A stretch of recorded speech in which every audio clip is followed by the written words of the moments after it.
Brandon, aka Be Rich Beauty, aka your beauty best friend. Happy Monday, y'all!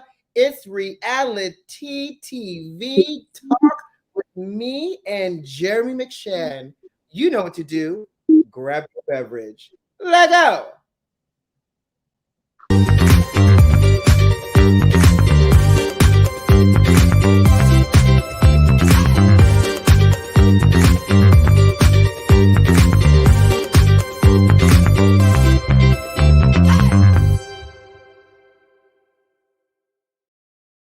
Hey, Jeremy. Hey, Brandon. How are you? I'm great. How you doing over there, sugar? I am great. Thank you very much. It's a great Monday. Listen, I'm here. We're both here. How was your weekend?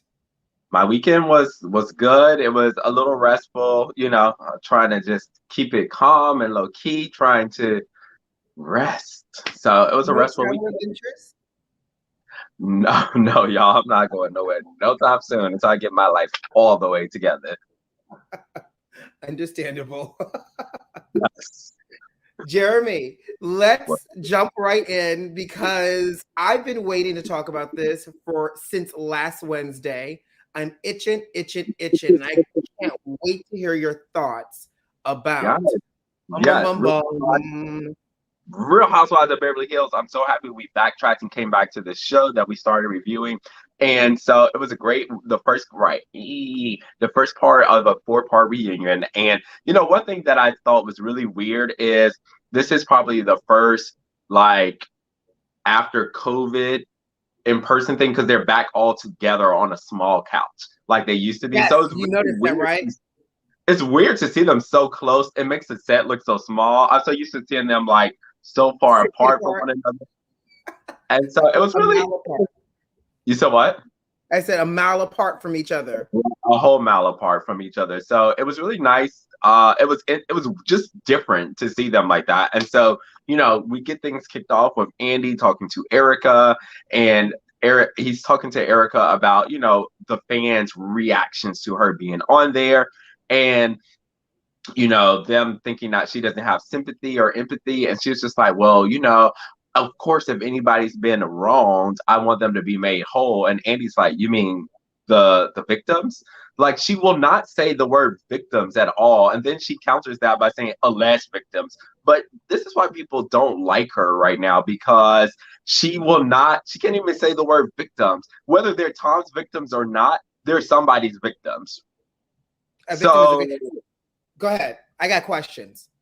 there's nothing alleged about them being victimized. That's a fact. Oh, no. I say alleged because allegedly Tom took their money, right? Tom and his law firm took their money. So I'm not saying that like allegedly they're the victims because allegedly Tom took the money. But if Tom did take the money, absolutely they're victims. Now, Right. here's the thing, because I speak law and order, criminal intent, SVU, and a little Me too. major crime. Now, in my years and years of, education, child, do you think she can't say, the actual victims because it sounds like she's admitting fault? Yeah, no, I mean, I do think that maybe that's something that her lawyers have advised her to say, especially towards the second end of the season. You hear her say the word alleged a lot. Even after when she's recounting stories she said earlier in the season, she's saying alleged. And even her lawyers had advised her not to even be on the show this season. And she was just like, well, no. Like, I just didn't understand that. If your lawyers are saying don't do this and you still want to do it, So two this is things before I forget. First of all, you know why she did this show, because she needed the money, right? If she's right. on my own, in the words of Patti LaBelle, she's on her own. And the only checks that was going to clear legally were the checks by Bravo Sugar. I So think that's a small part of it. I think more than that, the fame and the notoriety of being on this show is that she didn't want to get rid of. And also, too, she didn't want the other people to feel like, listen, this is why all these rich women are on these shows, because the one thing money cannot buy is fame. So that's why they're able to get all these rich women on these shows, because this is the one thing your money can't do. I don't know if I would say the notoriety. I think it's a little bit of both. Like, it allows her to present herself as outwardly facing as innocent, right? into proving guilty. And it's a $600,000 check that cleared. Like we're going to see in the future, like upcoming parts of the reunion, Andy makes mention of like, I know how much you make. Well, guess what? We do too, because I did the Google and the research. She made $600,000 for this season. So you're thinking she's going through these lawsuits. They're trying to drag her into this. Tom cut her off. She doesn't have access to the coinage anymore, allegedly. Who knows?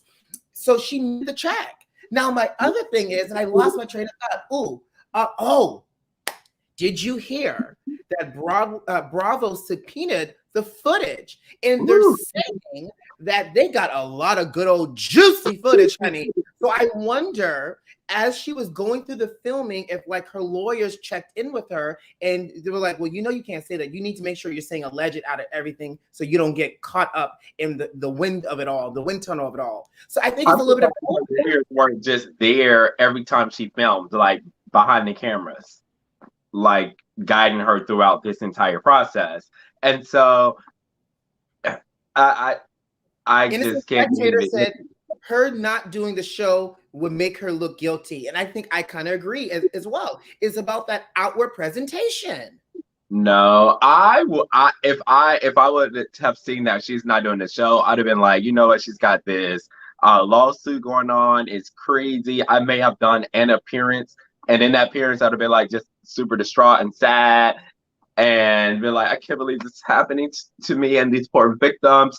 I hope I will rise from this, and that'd be my episode. So that leaves the fans, feeling a little sorry for me, waiting for my triumphant return when I get over this mess. But part of this mess is her fault. She's keeping all of this going on. If she wasn't on this show, we would not have even heard half of this stuff about Tom.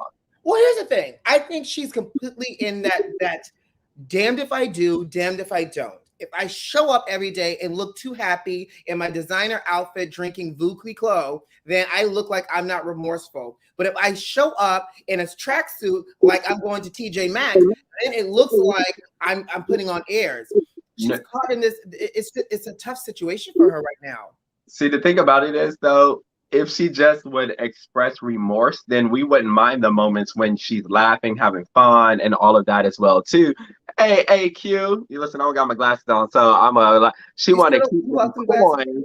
She needs to listen to them lawyers. Yes, of course. Listen to them lawyers. Jeremy, you still haven't found your glasses? Listen, okay, so I found my glasses. Some person got to mail them to me. So I'm just waiting on Mr. Ricardo. I'm just calling his whole name out and to FedEx them to me. But listen, that's the whole miracle, because budget, they do not answer their phone call. And so I had to call one of my friends in Philadelphia, be like, can you go to this rental car place and see if they got my glasses? And I just had some temporary glasses, and I done lost them. So for those who not know, last week's episode, Jeremy had another mishap in the life and adventures of Jeremy McShann, and he left his glasses in a rental car, Sugar. And apparently he still has not had them. You need one of those little things that you put around, or you know how when kids are 4 years old have glasses at that age? You need one of those. 100%. Not even debating or arguing about that. And so, that's the whole Erica situation. Now we turn over to Sutton, and poor Sutton. No. Pause for the cause. We can't move just yet, because one of the cliffhangers that involved Erica was Andy asking Erica if she ever cheated on Tom. We got the to be continued. I want to know, all the beauty besties and everybody else that's watching right here, right now, do y'all think that Erica cheated on Tom at any given one point in their marriage? I think she did. I think she did. I think she said no, because if she would have said yes, they would have just played it, and it would have been part of the package of the trailer. But the kids are going in on it real quick. Oh, girl, Miss Anderson, what? Jeez, Wallet, what's next, girl? My mom said, always used to say, virginity. I mean, clearly, I'm not OnlyFans, so that's probably lost. That thing been gone. Anyways, I'm just telling you that I feel like, in my personal opinion, she will never be able to say it on camera until she gets a divorce from that man. But y'all know Erica cheated on Tom at some given old point, okay? That man is 89 years old, hanging on by God's grace and mercy, and she is 52. Y'all do the math. I think they had some kind of agreement. That's why he was doing what he was doing with these other women, and she didn't leave, and that's how she was able. There ain't no way somebody like Erica was getting her sexual needs fulfilled by just Tom alone, or by Tom at all. She's looking for a Big D. She's looking for Big D, and she said big penis though. Yes, you know, big penis. Yeah, and hot sex. That's what she's looking for. She's been through. I hope she finds somebody who's gonna give her something she can feel. Giving him. You know what? Also, too, on a side note, I don't understand why I can see everything else except for these comments. I can see the live, I can see the live, I can see my name, I can see your name. Like the doctor says, I can see the stuff on the side. I cannot see these comments. I literally can see everything else. So I can show the comments, Jeremy. That's why. No. I'm just talking about when they come on the screen. Oh, because you can't see. Period. No, everything else. I see the Jeremy IG at Jeremy McShane. I see the Be Rich IG at Be Rich_beauty. I see the little live at 11 minutes. I see the StreamYard in the corner. I see everything. You know what that means? That means that you just can't see. Period. Moving on. Sutton. I'm losing my eyesight, and Sutton lost a man on Valentine's Day weekend. He broke up with her. That wasn't some shady-ish. I don't know what was. I can't believe it. On Valentine's Day weekend, he should have either not went and did it before then, or went and did it like a week or so afterwards. But the weekend that's messed up. And talking about I just can't anymore. That is crazy. And she says she's dating again. And Erica is such a hater because first of all, throughout the entire segment, she has a stone cold face, and everybody else is laughing, and Erica's looking. And the moment she says she's dating, Erica is like, "Who are you dating? Because I can't even find a man." As if she can't find no one, Sutton definitely can't find anyone. Listen, I thought that was shady too, wasn't it? It was real shady. I thought it was shady because so my thing is, girl, are you trying to say just because your looks are better than mine, or you might be younger than me, that you should be able to have a man and I shouldn't? Like, I thought that was real foul. I was like, Erica cannot engage with Sutton. How old is Sutton? I think she's in the Erica, right? Yeah, here's the thing. I don't know how old Sutton is, but I'm gonna say take what you think Sutton might be and maybe add 3 years to it. Okay, because Erica's 50. I don't think yeah, right. So Sutton looks like she might be 55. But the main part of this, yes, Anita. Hello there, girl. What's up, Anita? Welcome into the chat. We're talking about Real Housewives of Beverly Hills. So I need to stop reading the comments so I don't Jeremy, I told you I would read them for you. No, I want to see for myself. Everybody doesn't want to look at your pores, okay? You gonna stop coming for me. Nobody's coming for you. I'm just saying your pores are real close. All right, so let's go. Let's just dive over to Miss Garcelle Bouvas, right? Bouvet or Bouvas? Well, I don't know. I just always said Bouvet, but I don't know how you say it. That's a good ass question. I'm a little je m'appelle, I'm a fail, parlez-vous français over here. I can give you a good old oui accent, but I think it's Garcelle Bouvas, right? Bouvet. So I have issues with Dorito. Yes. And Miss Lisa more so than Dorit. Absolutely. And I'm going to tell you something. I don't believe in violence, Jeremy McShane, because I got too much to lose. However, the way Dorit spoke to Garcelle was completely inappropriate. She literally yelled / screamed in a very Karen type of manner at Garcelle, who was sitting at a couch across from her. She was screaming as if she was doing a hollering contest at somebody's county fair. And it caught us off guard as viewers. And I think it caught Garcelle off guard because I don't think Garcelle knew how to even respond to it. She looked shocked. She did. She looked shocked. She was shocked.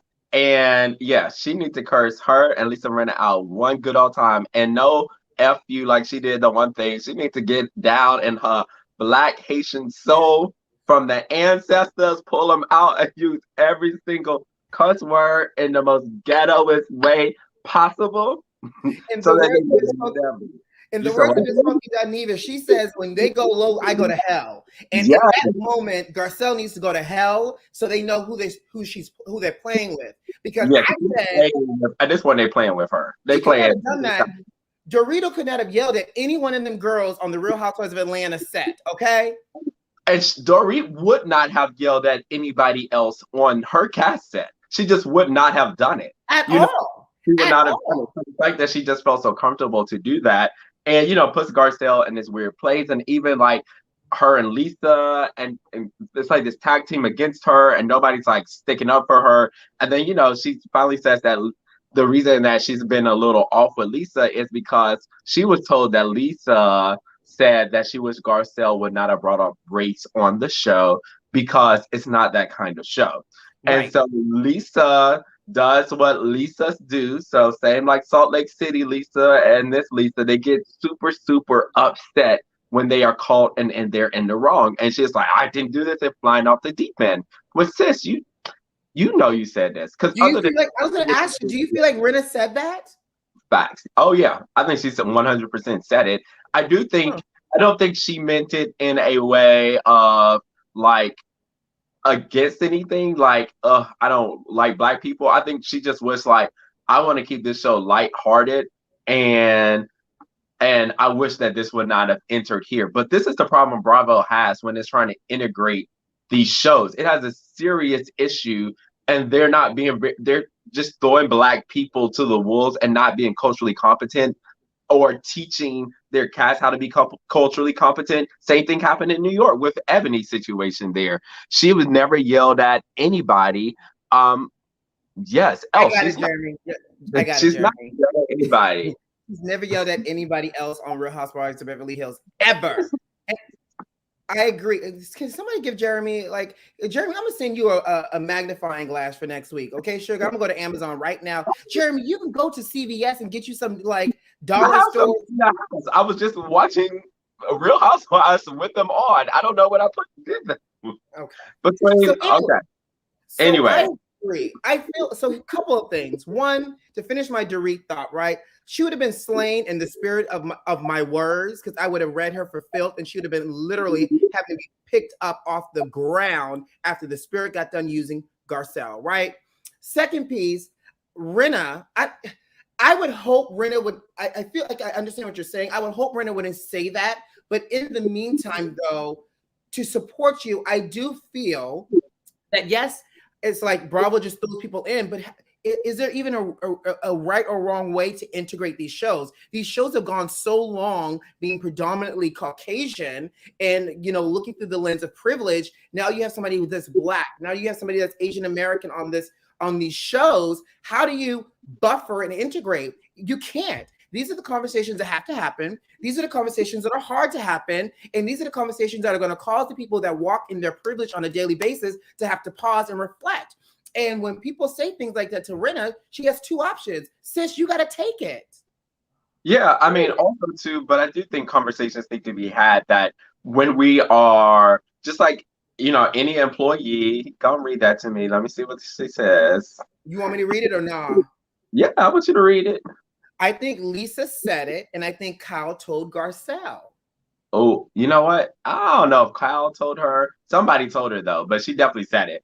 But the thing about it is, just like you at your job sometimes have these diversity trainings, they need to have this training to be like, listen, our direction we're moving into the future is going to look very, very different than how it has been. We're going to be experiencing different people from different backgrounds, and there are going to be some moments that you're uncomfortable, but what you need to do is listen and learn from these people and do your own work as well too, to know about this, because this is what it is.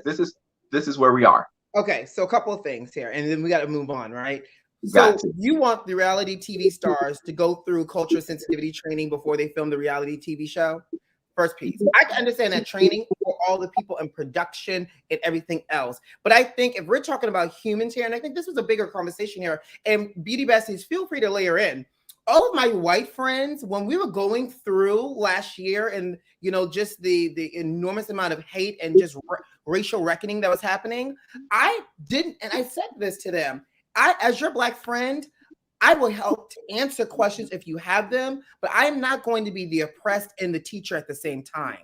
It is unfair for you to show up expecting me to educate you on what's plaguing Black America. Your job is to show up and do the work if you want to move the mark. Those girls knew they were getting a Black cast member. They should have showed up and did the work. And if where they lack, Garcelle should be able to fill it in, and then they should be able to go from there to continue to educate themselves and do the work. I'm not about to be every woman for you in this moment. Well, see, I don't think that's the case.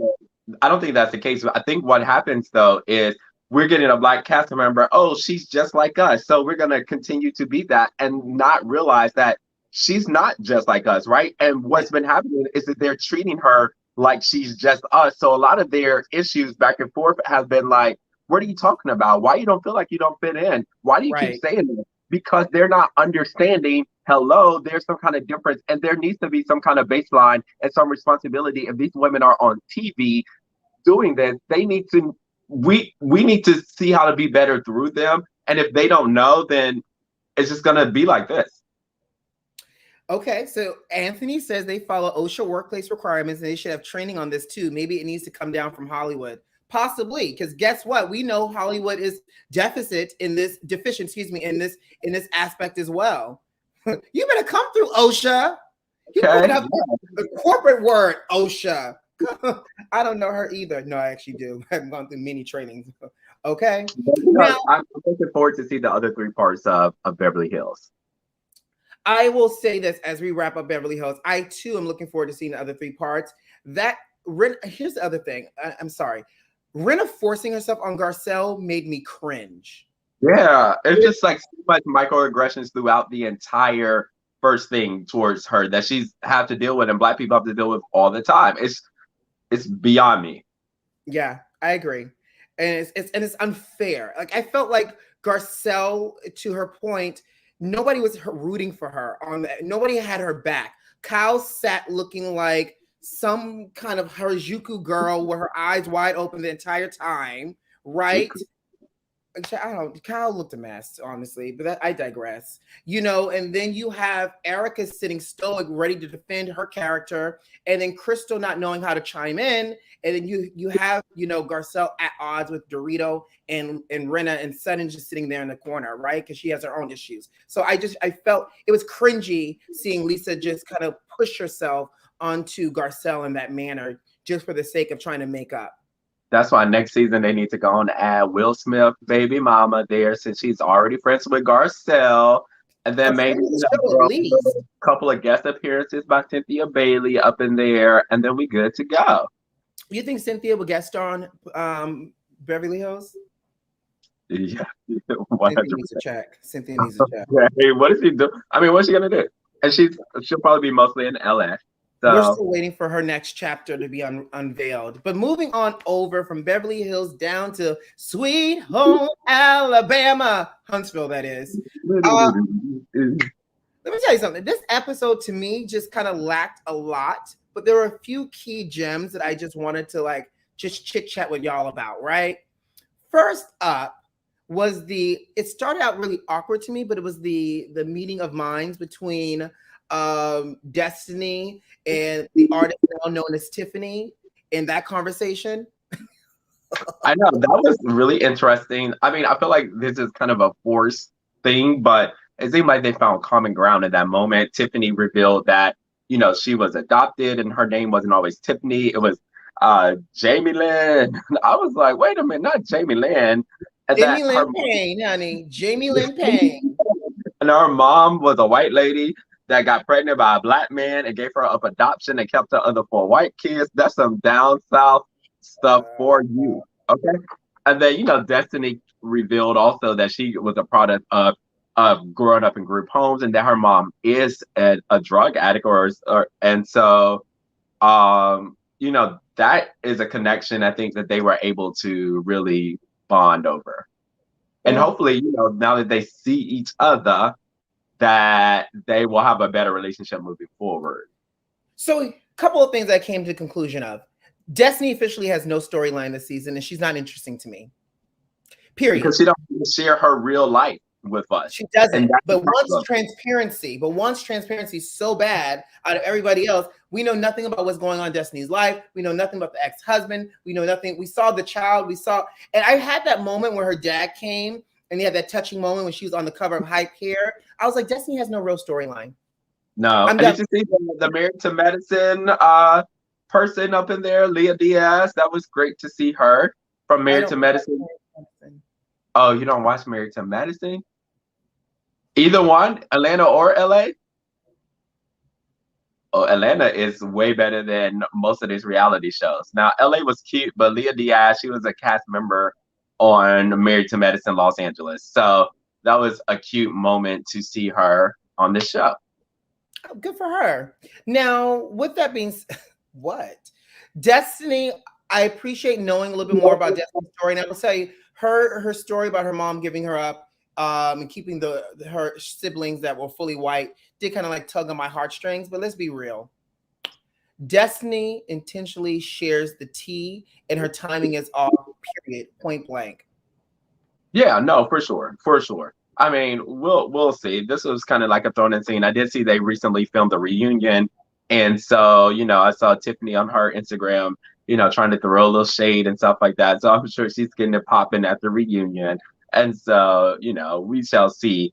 But, Martell goes to talk to Maurice about his bankruptcy and trying to rebuild his credit, all of that. And I'm just like, child, what is going on? You leave your wife.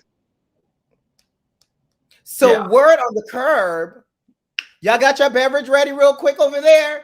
Word on the curb, according to the Google, honey, is that Melody and Martell both filed for bankruptcy. Ooh, both? That's what the Google told me. Y'all not downloading Telltale Signs? What? Y'all not downloading it? Y'all, everybody watching today, let's all go as a gesture of support to our wherever music is sold and download Telltale Signs. Let's support Black business. Let's lift one another up.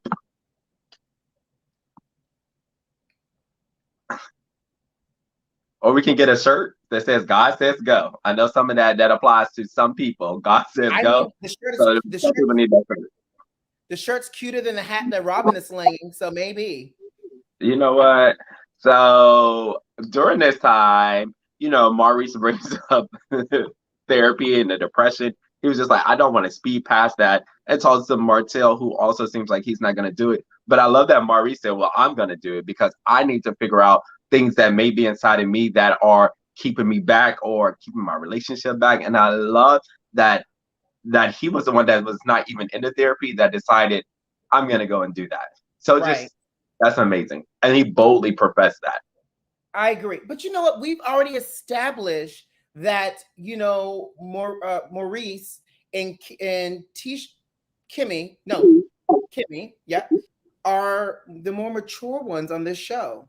For sure, 100%. And with some of these things that he's been taking Kimmy through that we've seen this season, he probably needs to be in that therapy because his relationship will be in danger if he keeps going down this road that he's in. And speaking of the therapy, Tisha ends up going to therapy, which I really commend her for doing this because even though she wanted to do the couples therapy, what I tell people all the time is that, listen, if your partner don't want to go to therapy, you need to go because maybe you'll get some clarity that you need for your situation and do what you need to do for you, whether that's whatever that is. And she's getting the help she needs. And we really get to unpack her relationship, which I thought was very interesting. Baby, what I know for sure is that you have to break generational cycles. And I know Iyanla Vanzant, but just go with me real quick, beloved. She said, my mother never heard I love you from her mother. I never heard it from my mother. I didn't hear it until recently when women around me would say it. My grandmother came from the school set of a man shouldn't have to do X, Y, Z. And then in that one moment, I was like, girl, here's your aha right here. No wonder you married a Marceau, toxic, old school, masculine like mentality because it has been generationally passed down to you. And for sure. I could appreciate that Tisha's like, I got to figure out something that's going to work for me. Now, it made me also think, granted, they just celebrated 15 years. I don't know if they got another 15 in them if Marceau does not change, because it sounds like Tisha, and I want all marriages to work because hashtag love wins, baby. But I'm just saying, it sounds like Tisha's having a sort of an awakening, and Marceau is still sleep hibernating, child. And by the time he wakes up, she's going to be like Black Butterfly, and she's going to be gone. Fly away. That's why I say, listen, if your partner won't do it, you do it, and you evolve, and you go to where you need to go, whether that's with him or without him, and you do that. And the thing about it is the thing about the kitchen and stuff like that. I do feel like back in the day, because women weren't able to work and do all of this stuff, like me being able to keep a man and do all of this stuff, that's how I'm gonna survive and live through the world. That's my right to claim. But now women are doing it. Sisters are doing it for themselves, in the words of Reefa. Okay, they're doing it for themselves. So like the fact that I need to just like do all of this work by myself and him never help, because she's explaining all the stuff she has to do. You got to do this with the kids, clean the house. He was like, "Are you married?" Because it's not married the way you're describing this, and it's beyond me why she is doing this, and the fact that her marriage was a shotgun marriage. She was 4 months pregnant, which also made me. I was just like, no wonder they ended up together. Like at that time, again, if you think about like the mindset that she's probably in, and knowing who her mother is, Mary Wanda J. Blige, that she was like, well, you probably got to marry that man now, Tisha. Like, see, I think it was Marceau that did it. Miss Wonder would have probably been fine with Tisha being a baby mama, but I think Marceau, with his views of how things should be, was like, oh, I have to marry you now because that's my obligation as a man. I got you pregnant, so I have to marry you. And she said, the life I envision for myself is not the life that I'm living today. Wow. And that was a word. That was a word. And here's what I want to know. I can't wait for this reunion because they both spoken about their marriage without calling out certain things, but it's clear as day what they're saying about each other as respective spouses. My thing is, now that they're watching this playback and they're seeing the editing, are they tapping into each other to understand? So I can't wait to see what this reunion is going to give in terms of, because I know they're going to talk about the relationship status. I can't wait to see what this is going to give, but absolutely. Now, can we hop over to...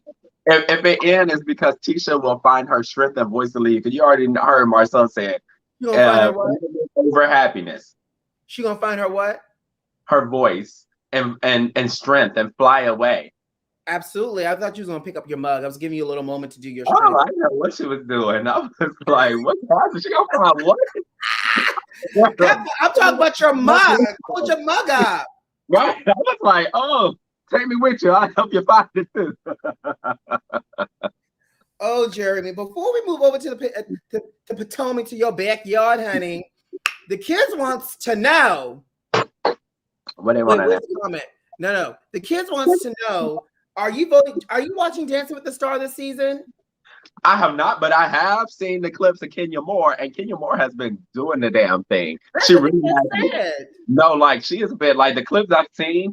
Every time I do try to go vote, because they be like, voting is closed. I have tried to vote for her a few times because I see it on social media. I love Greece. So it's Greece night tonight. I saw the commercial. Girl, I'm watching it. Follow me on Instagram. Let's talk about it. So let me tell you something. Her flotation devices must be doing her well to keep her light on her feet. Listen, Kenya Moore is getting it. Like the clip. Have you not seen her? Any clips of her? I saw the debut episode when Tyra looked a mess. Girl, innocent, expected me to pray for me. My mind, I don't know where it's at. Okay, but it needs prayer. That's what it needs. Always, and a GPS. Find your belongings, Jeremy. Oh yes, right. Like Robin and Giselle was trying to find a hotel to escape in the middle of the night. It was midnight. Here's the thing. I don't know if I could be mad that Robin and Giselle needed their own bathroom, right? And yes, they said we were the Johnny-come-latelys. I get it. But Giselle has a broke toe and a boot, and they don't have their own personal bathroom. That's hard when you're in a house full of people. You need your own personal bathroom, child. I get that and I understand that, but at this point, I felt like they wanted to make a scene by leaving A in the middle of the night, and B because never once did they say, "Hey, is there somebody that would be open to switching a room for us?" Because even at the last minute, Mia was like, "Oh, we can switch with you," because I don't think people. As Gordon was asleep, she's offering up her room now. Everybody knew Giselle had a broke toe. No, but Everybody knew that. nobody can. I don't think I think people knew, but they didn't really know. You know, oh, it's not a bathroom, but didn't really think about the logistics of okay, there are men in the house. She has to go downstairs. Other people are using this room. So you know, like if you don't ask for what you need, you're not gonna get it, right? Ooh. So it'd have been different if Giselle was like, "Hey, this is what's happening," because she only had that conversation in the room, like so with Robin. So she never said, "Hey, is anybody open to switching with us?" So you know, I have this broke foot. You know, I need to access to the restroom because if you assume that people just are gonna do what you need them to do, then you may or may not get what you need, and most of the time you're not gonna get it. So are you faulting her for? So here's the thing, though.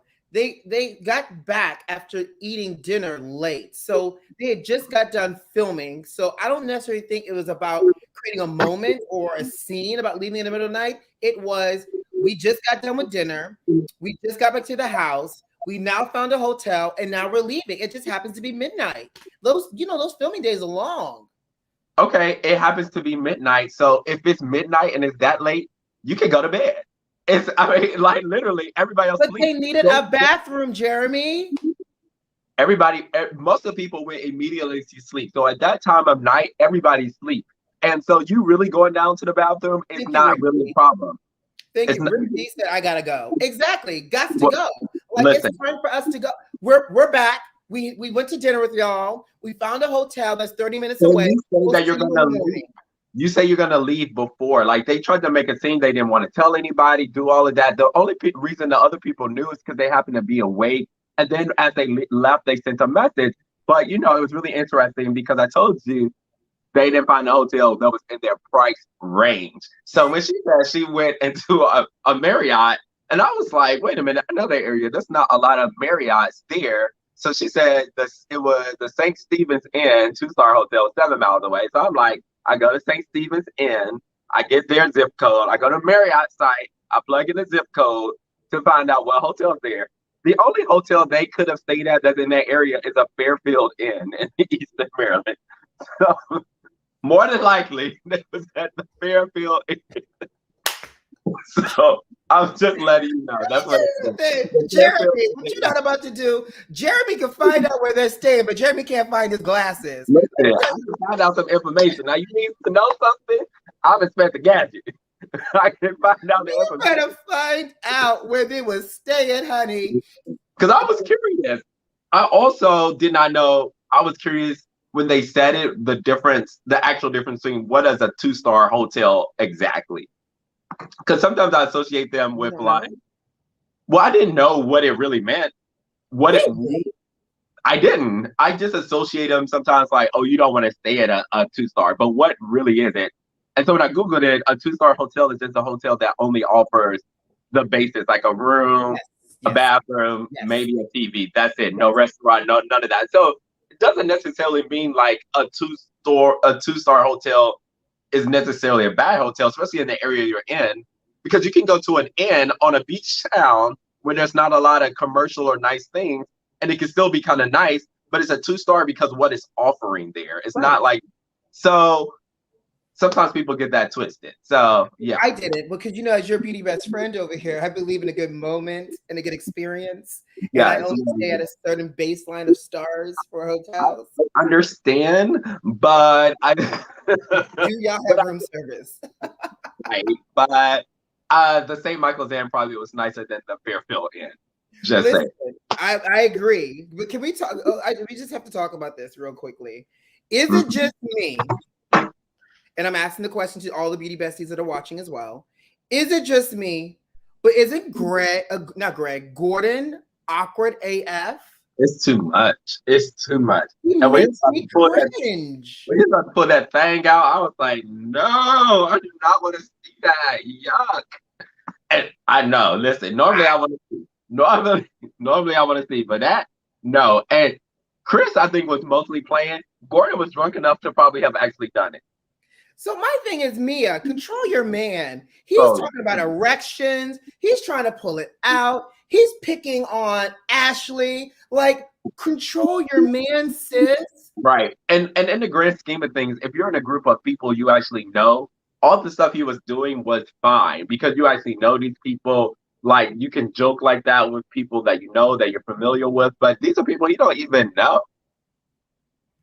And on a trip that he didn't even want to go on because of all of them. Anita says G is just gross, a perv. He was giving very much perv vibes. Like, I feel like if you saw G in the hallway in the middle of the night, he would be standing with like a robe open and like his underwear, very much like New York flasher type of mentality here. My God, that is too crazy. So, they get in, they get up the next morning, and everybody's so tired and hungover. So I was curious, like, what time is it that they so tired? Then I looked at the clock.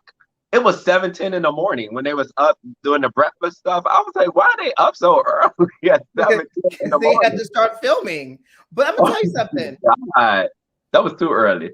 How you invite people onto one of them like these adventures and these excursions in a beautiful house like this, and for the caliber of this group, not have a chef come in to cook. Facts. And the fact that they're away from everything as well, too. Thank Or you. or been like, hey Chris, I know you're the chef on this day. Can you cook for us? Sorry, y'all. I'm dying here. The fact that I also thought about it, I was like, they should have been real nice to Chris because Chris could have made them breakfast. They had all the accoutrements for breakfast materials, and on top of that, not only was G weird the night before, but then G was like, I'm only making breakfast for me and my wife. I don't know how to That's cook for a lot of that's people. messed up. That's really messed up. When you're in a whole house of people, you got to make sure that everybody can eat. It's the same difference. If you only know how to cook for a small group of people, then you're gonna have to cook that meal 6 or 7 times Thank over. you. And Thank you. You become a short order cook. Exactly. So is Wendy a good host, y'all? Because here's the thing. I agree a little bit with Giselle. Like outside of Wendy initially going to that room and saying hi, welcome, is Wendy intentionally ignoring Giselle? And is Wendy a gracious and good host on this trip? I want to know. Put it in the chat box, Beauty Besties. Let me know here. I want to know too. But my opinion is, I think of course, she's ignoring Giselle because Giselle has been coming for her. I also think though that there were parts of the trip that she just did not think of until it happened. It's just like, oh, probably in her mind, like, oh, I should have thought about that. So I mean, it's very like planning a trip is very involved, and it takes a certain skill to be able to do that, and Absolutely. not I do everybody trips can all the do that. time. So I think that that's what happened. She just didn't realize, but I do think she tried to be very gracious and very thoughtful in like the dinner, the boat ride, letting people pick rooms. So she didn't seem shady. So I mean, I think she was trying to be as best host as she could be. Yeah. Okay. Well, we'll see what the chat box says in a moment. Now, let's talk about the boat because on that boat, there seemed to be some Detroit attempts to have some come to Jesus moments, right? Between obviously, Wendy and Giselle, and then Candace and Mia. But I can't help but think Candace does this, this, and this. And then here comes the crocodile tears, child. I What's your can't.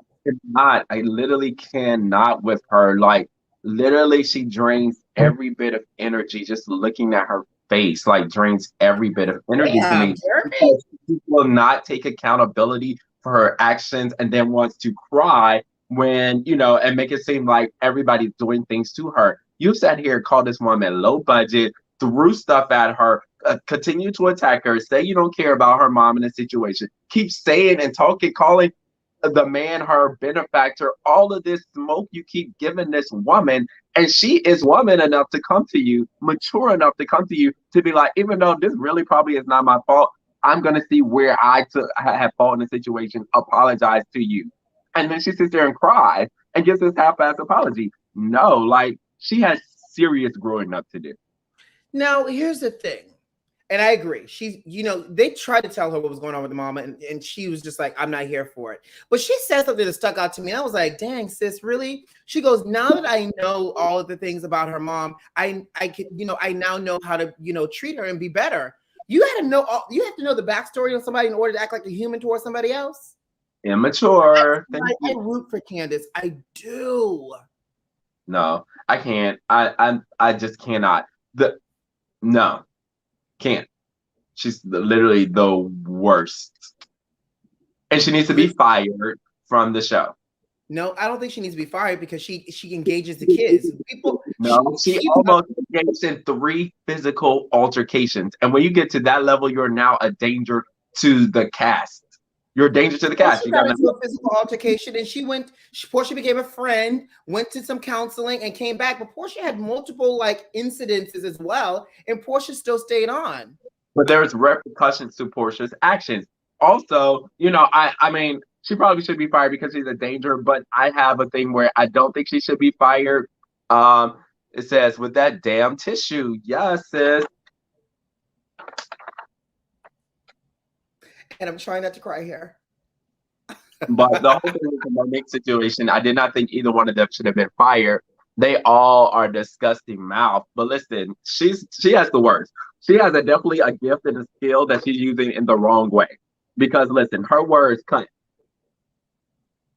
A dumpster fire, yes.